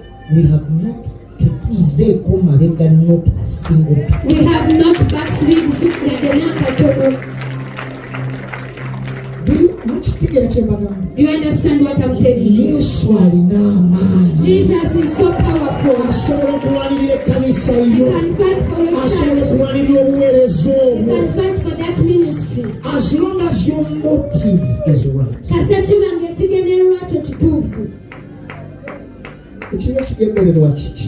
If the motive is wrong, you can't have revival. When the motive is not. When we gather here and the motive is wrong, lift your hands. Speak to the Lord. Ramasakata kabrakasi. Rimakato polo shakuta kalabazila bakata. Ramakato kobrakabakata kabrosila bakata. waliwo ebintu byetasobola kuwangula okujjako ng'okubeerawo kwa Katonda kuli naawe. Wanika emikono gyonna Mukama nkwetaaga, neetaaga okubeerawo okwo. Wanika emikono neetaaga okubeerawo okwo. Neetaaga okubeerawo okwo. Neetaaga okubeerawo okwo. Bano baali baana babasumba abatalina Katonda. Baali basumba ba vagabonds. Tebatuula wansi wa buweereza. Batambula kibuga ku kibuga. Baali bayaaye. They are sons but they were rebellious. They were sons but they were rebellious. They don't have any pastor above them. They are not accountable to anybody. And the devil overpowered them. We will not be overpowered by principalities. So together, wanika mikono tu, wanika. Ramakata kabraka bakatokolo shakataya. Relezima kata wanika Katonda wali. Eksawe chito maliriza kati. Eksawe chito mukama neetaaga okubeera w'okwo. Mukama neetaaga amaanyi go. Mukama neetaaga okubeera w'okwo. Okusaba kuno kwe tulimu, mu kisiibo kino kye tulimu, neetaaga amaanyi go. Sobola kuba muyaaye, njagala osekeerwa, njagala kubeera mwana aliko okubeera w'okwo. Baali Katonda tebamumanyi. Tebamanyi Katonda. Baali bamanyi Pawulo. Baali bamanyi Pawulo. Naye nga Yesu tebamanyi. Yesu tebamumanyi. Bagoba emizimu. So lw'enkolagana gye balina ne Katonda. Naye bagoba emizimu. Kubanga baali bamanyi Pawulo. Kubanga baali balabye Pawulo. Baali balabye Pawulo. Naye nga Katonda tebamulabanga. Olaba Katonda tewali ky'otasobola kuba. Olaba Katonda tewali ky'otasobola kuba. Olaba Katonda tewali ky'otasobola kuwangula. Olaba Katonda tewali ky'otasobola kuwangula. Ne baba mulogo, ne baba mufumu, ne baba mweraguzi, tesobola kuwangula. Olaba Katonda wanika twewala linnya lya Yesu era nti twetaaga olwaleero rababakatoya rababakatokosikibakutakaaya relezimalakatokosaya ralabakatokosibakutakaaya ralalandelebobosakuta rimalakatokolobosibakutakaaya rabababasokotokosakutaya njagala kukulaba Mukama, njagala obeera nange Yesu, njagala kubeera naawe Mukama, njagala kulaba Yesu, obeera nange Mukama. Rabakataya sadabadasi Katonda w'omusumba wange, njagala kubeera Yesu, njagala kwewanira, njagala kuwanira nze, si Katonda wammange, si Katonda wammange, si Katonda wammange wange, si Katonda wammange wange, njagala Katonda kumanyira omuntu. Mukyala musumba naye Katonda njagala munyala kumweramu abakolera mukyala musumba kubanga Katonda nganze nze kumwana w'omusumba njagala kumanya Katonda nganze saagala kukola bintu nga mutabani wa musumba saagala kukola bintu nga mukyala musumba saagala kukola bintu nga position status quo njagala kukola bintu nga nina enkolagana ne Katonda njagala okubeera bwoko.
The anointing is moving. The anointing is moving. The anointing is moving.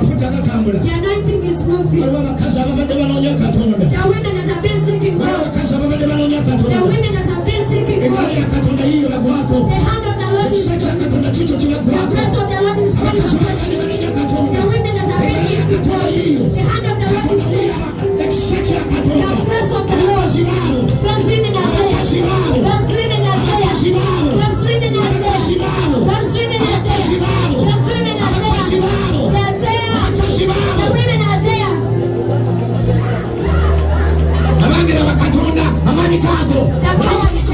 Raise up your hands in the air.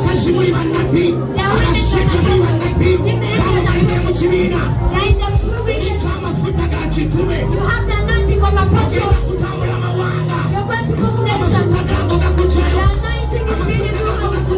anointing is bringing you out. The anointing is bringing you out. The anointing is bringing you out. The anointing is bringing you out. It is bringing you out. The anointing is there. Help them. Help them. The anointing is there. Help them. The anointing is there.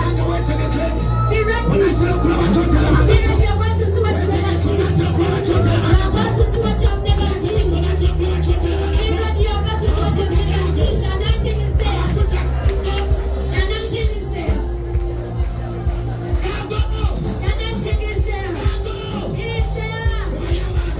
Help those women. Help those men. Help those men. Help them. Listen. They are singers. You are anointed for international.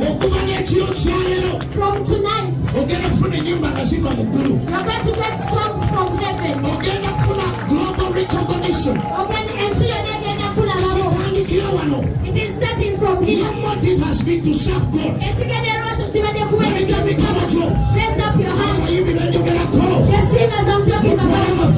Take the anointing. I'm seeing a pastor and you're a singer.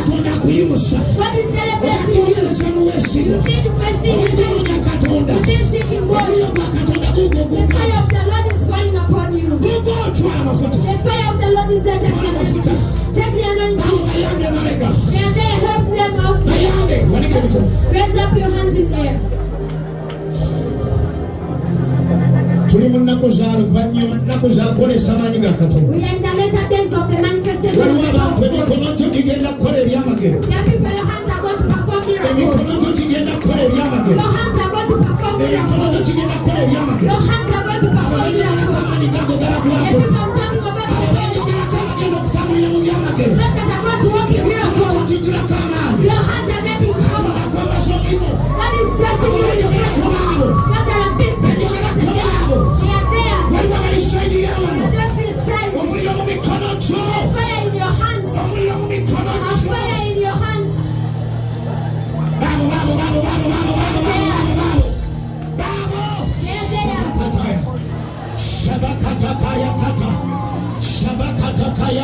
silaba. Rabakasotoko salaba. Rabalakatolo silabaka. Rabalakatana mubayambe. Wefeko. There is a man here. What is taking you to international news? What is taking you to international news? Raise up your hands. There are like 6 people. International ministry. We know where is the one. There is no nation that is going to fail you.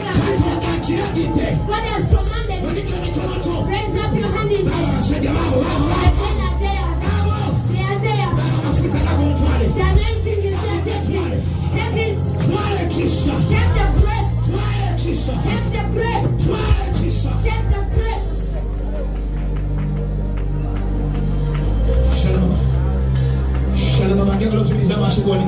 Close up your eyes and raise up your hands.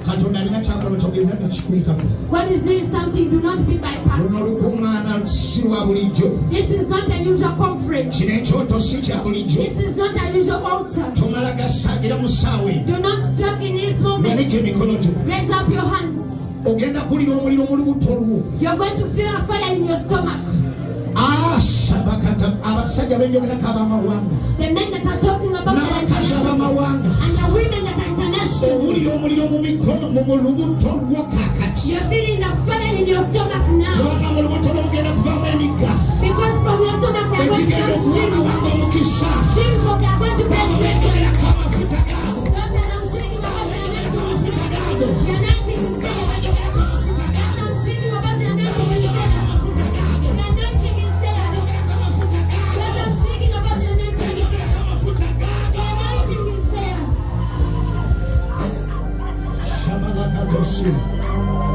Shabalakatosila. Shilamando kusila lakatosila. Ramalakatolo musiba lakatoya. Ralamanda kabraka bakatosila. Katona kule chitwe chama. Uchimine ya tambula. Alosamaranto. Aibu salanto. Katona aibu sa. Wadokoye. Wadoli wounded. Something has bothered you. You feel you're tired. If it has tired you. When the presence of God is not in his tiresome. If it is not there, it is tiresome.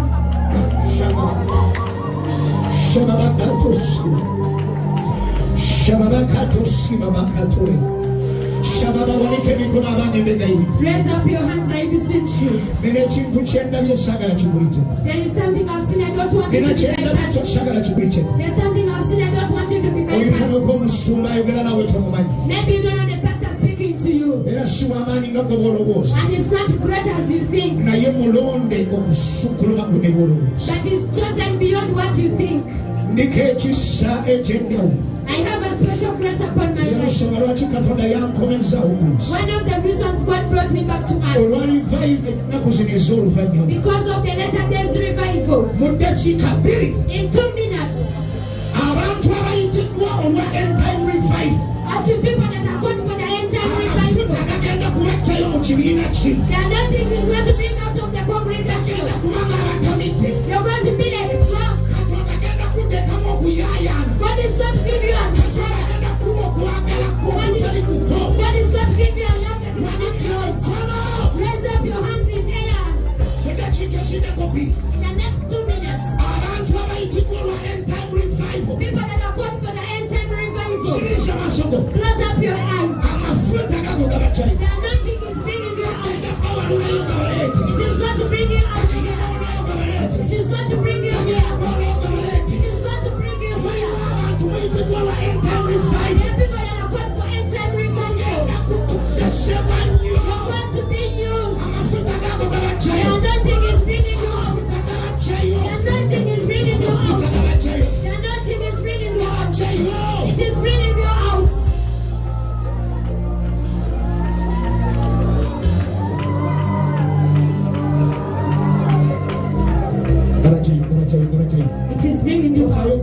Musugwe Najiri. Not mind your neighbor, did not forget. When you are on Tungulu, Kechi, such an end time revival. There are people that have that grace for end time revival. You're going to spread a revival international. You're going to spread a revival globally. You're going to spread the revival globally. In the next 3 minutes. In the next 3 minutes.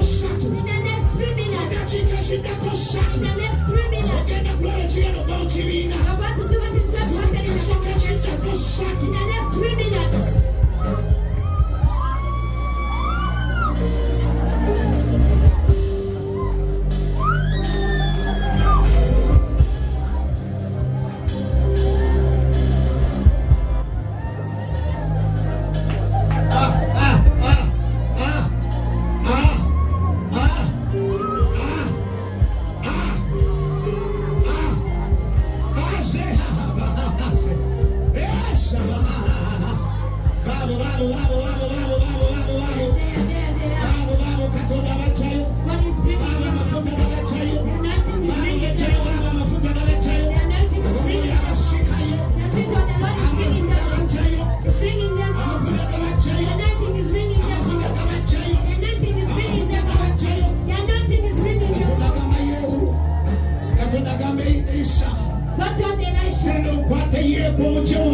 You bring him out of his bag.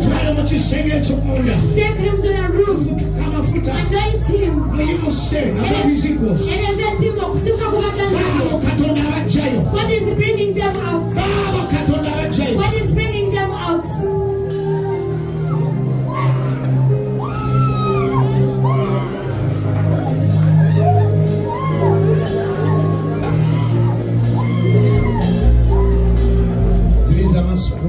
Close your eyes. You're going to eat, but this is more important.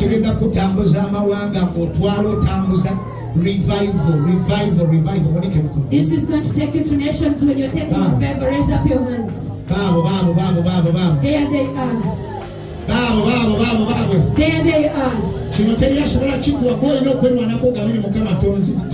No one can give you this. You should say, God, do not bypass me. It is personal.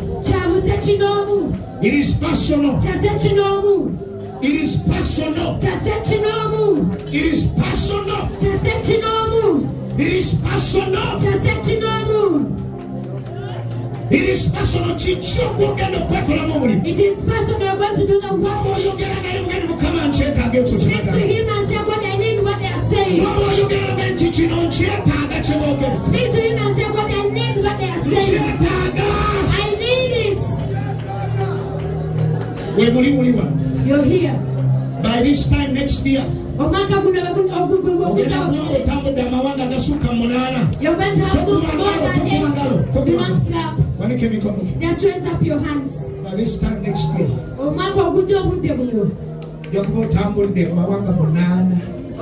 have moved 8 nations. Everything about you will have changed.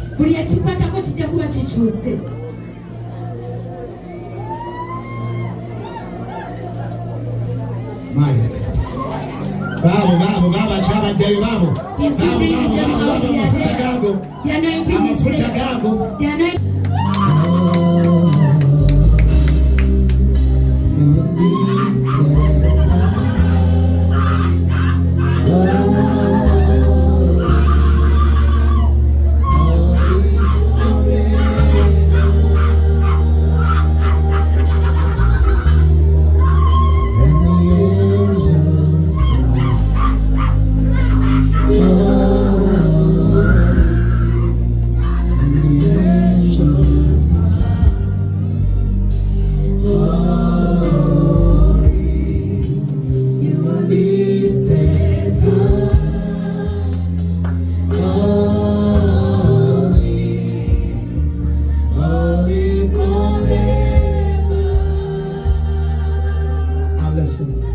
Listen, before I pray a closing prayer, I hand over the microphone to the bishop.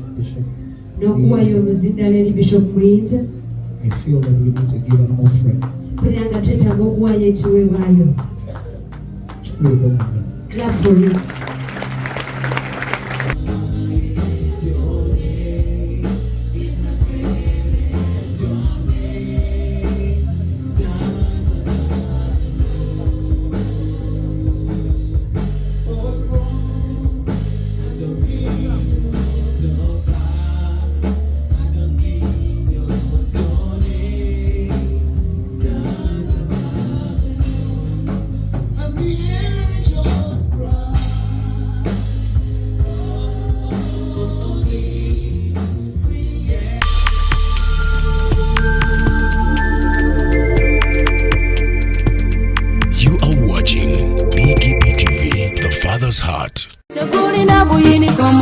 kwa mukama kwampadde nkimanyi.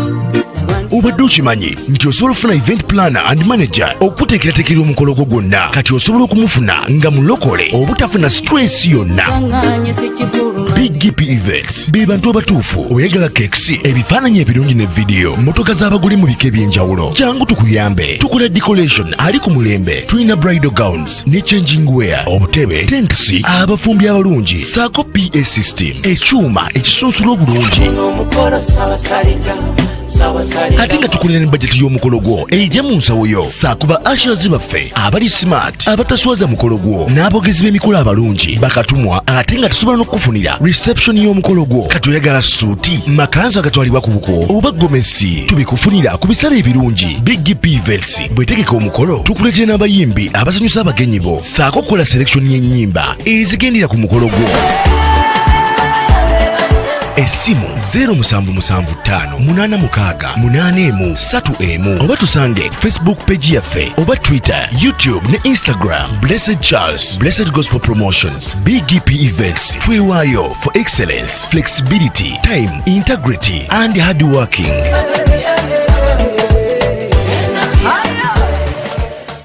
BGPevents, likinga, subscribinga, oba ogoberere era oyanirize n'omulala byonna